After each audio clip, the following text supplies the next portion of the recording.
space. Meanwhile, viewers, we are shifting our focus to more news and updates that we're tracking for all of you. India's External Affairs Minister Dr. S. Jaishankar has launched his book Why Bharat Matters in the National Capital. Meanwhile, Dr. Jaishankar presented the very first copy of his book to Prime Minister Modi back on December 30th.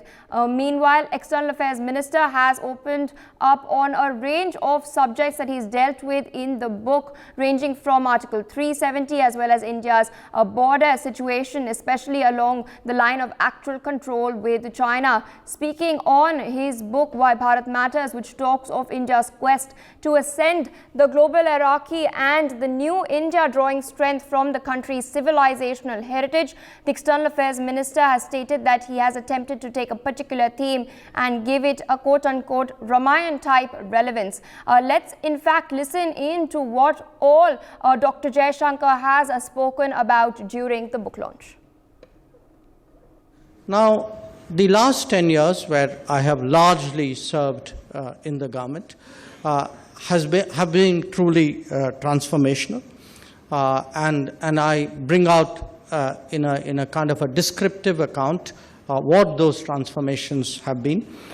There have been, of course, within that transformation, some inflection points. I would say some particular moments of salience. I would describe the Article 370 decision as one of them. I think what has changed on our borders with China is another. The whole neighborhood.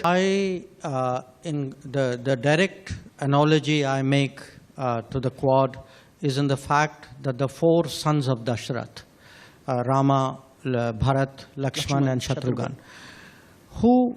who in many ways have competitive interests. I mean, Rama has been exiled. So there is this gathering in the forest where the two brothers who've gone into exile are meeting the other two who have come from the capital. And a hunter king who's observing them actually marvels at the fact that though in a way they are competitive, yet there is something fundamental about them which brings them together. When they meet and sit down, suddenly everything starts to work. That's the Quad analogy that I have brought. Regarding the three countries that I posited, Pakistan, China, US, which were actually three very debated relationships in our early years. I mean, they still are debated even now. I think if we had been more Bharat, we would have had a less rosy view of our relationship with China.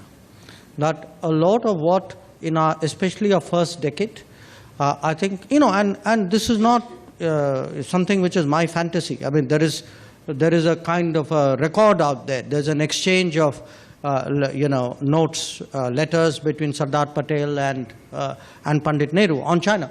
And they have very starkly differing views about it. Or if one looks at even the whole UN Security Council issue, this is not something which today someone is saying. I mean, this is a letter which Nehru has written to chief ministers, changes so that we can take advantage of it.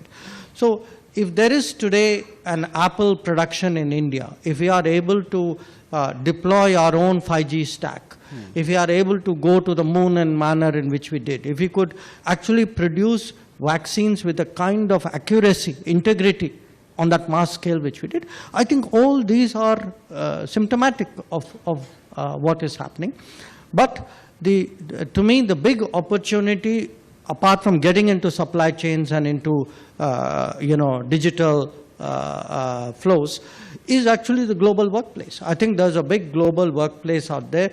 Now, the last 10 years, where I have largely served in the government, have been truly transformational, and I bring out in a kind of a descriptive account what those transformations have been. There have been, of course, within that transformation, some inflection points. I would say some particular moments of salience. I would describe the Article 370 decision as one of them. I think what has changed on our borders with China is another. the whole neighborhood? See, I cannot answer that because obviously, as they say, it takes two hands to clap. But I pose the issue, and I pose the issue in this manner, that if you look at the last 75 plus years of our foreign policy, we've had a strain of realism about China, and we have had a strain of, I can say, you can call it idealism, romanticism, non-realism, you can say. And it begins right from in a sense from day one, I mean, where there is a very sharp difference of opinion how to respond to China between Nehru and Sardar Patel. I'm giving a certain attitude here.